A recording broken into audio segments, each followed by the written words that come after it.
do you speak music? Because I'm pretty sure I do. Don't worry, I'm not about to start singing again, or dancing, or reciting some of Mozart's musical sheets. Though, the first two parts you'll probably enjoy. For now, I will just talk about my favorite subject, hobby, passion, and language, music. Hi, I'm Raya, and today I'll be talking about the universal language of music. I'll get into how music amplifies our emotional state, how it can improve our physical, as well as how it influences our relationship with others. Music is everywhere.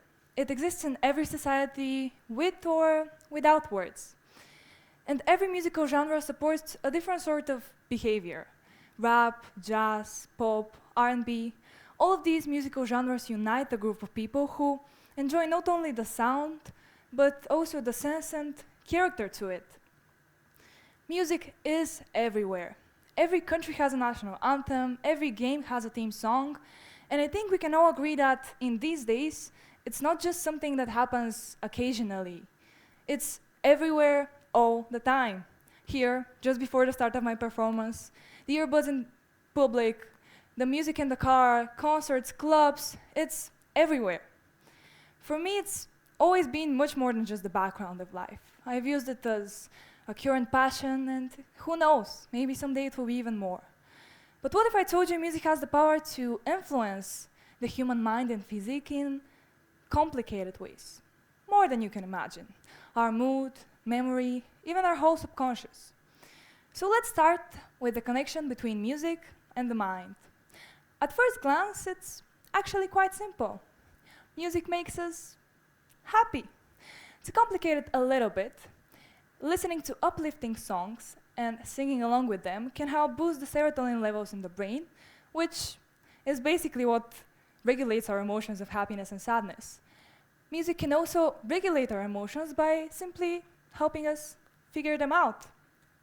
Music may also improve cognitive functions, things such as memory, problem solving, attention, by stimulating areas in the brain related to memory recall and learning new skills faster than usual.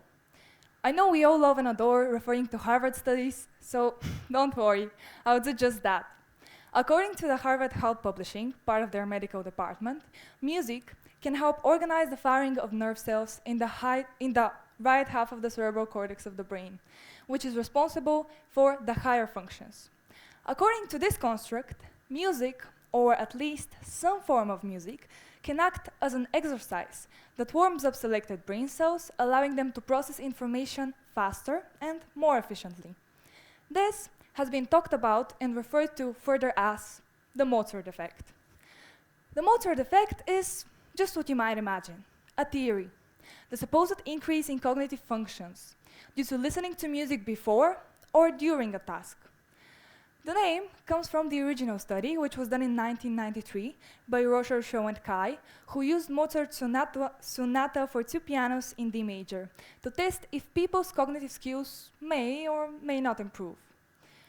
This is one of the most controversial studies I have ever seen.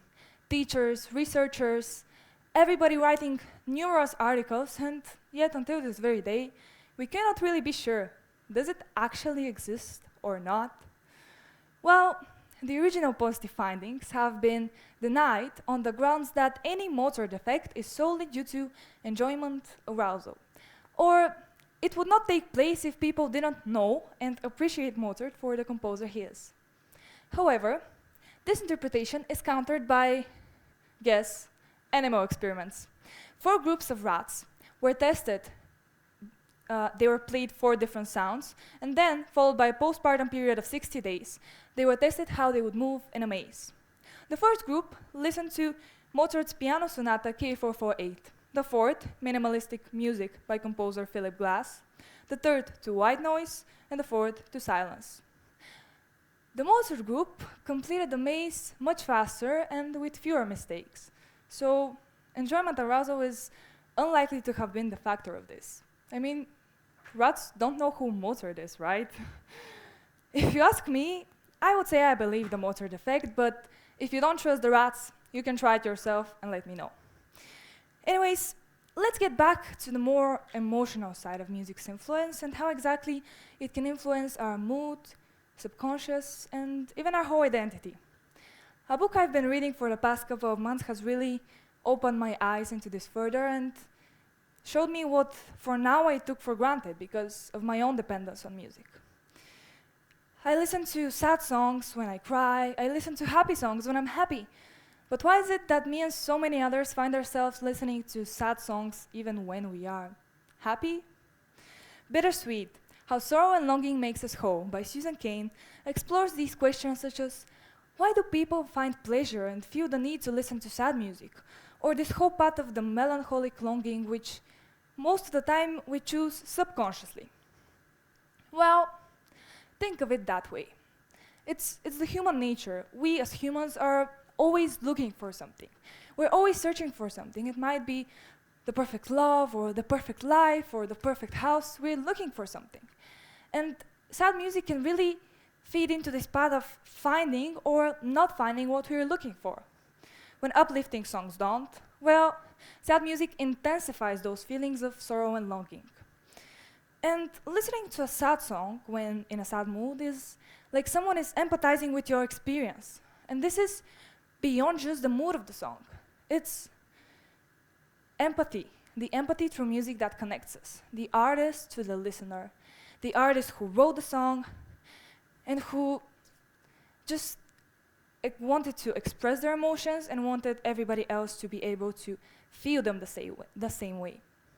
That is why our everyday playlists, all of the songs we listen to, and how much time we spend daily listening to music can really tell how we feel or how we want to feel.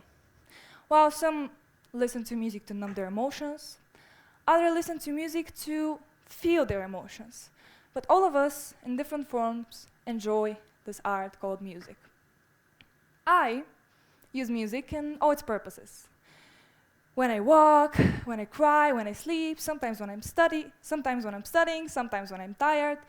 So imagine me, a 17-year-old, who's been singing her entire life, hearing the words, "My music cures people," from one of the greatest conductors and violinists of all time, Andre Rieu, who was giving an interview, a person who is going on tour at 74 years old. Wow, was my first reaction. How was my second reaction? Well, it seems that inevitably, music's influence on the subconscious and on our emotions can transfer into our body, and this time in more simple ways than what you've probably thought about. First of all, music simply distracts. It boosts the levels of dopamine in the brain, which can decrease pain perception. Second of all, well, sounds are ultimately vibrations, and vibroacoustic therapy is a very common way to treat many illnesses. It uses low frequencies, and it is shown to improve motor function. Third of all, music can boost exercise performers, but you could probably guess that by my lack of exercise performance when I forgot on my headphones. Anyways, let's not forget musicians in this whole discussion, or maybe monologue. So let's talk about musicians and the people who actually create the music we get to enjoy every day. You know what's the first thing that comes up when you search, "Why are musicians?" It finishes the phrase for you. You want to know what it is? Why are musicians depressed? So let's talk about musicians. Let's talk about how musicians, when they create this universal language, they often don't get to enjoy the benefits of it. The argument that Haiti, Dixon, and Glover are making in response to the Mozart effect is that the Mozart effect does not affect musicians. Let me tell you why. Non-musicians perceive music with the right half of their brain, while musicians perceive music with both halves. Sadly for me, this is actually proven. A study was done with musicians and non-musicians, and yes, non-musicians found boost in their cognitive functions while musicians didn't. So, too bad. For this reason or not, many musicians find themselves being sad, lost, melancholic, and this is for many other reasons as well, especially in performers. Performers have to get on stage, create basically the show of the night. They have to create a hurricane on stage every day they walk on stage. And, well, that can be really draining. And that is why many musicians find themselves having bad personal lives in contrast to their success on stage. Well, they find pleasure in creating music, while other people find pleasure in listening to it, and all of us, in different ways, speak the same language. And I'll end this by saying, music is my language and cure, and I hope today you learned that it can be yours too. Thank you.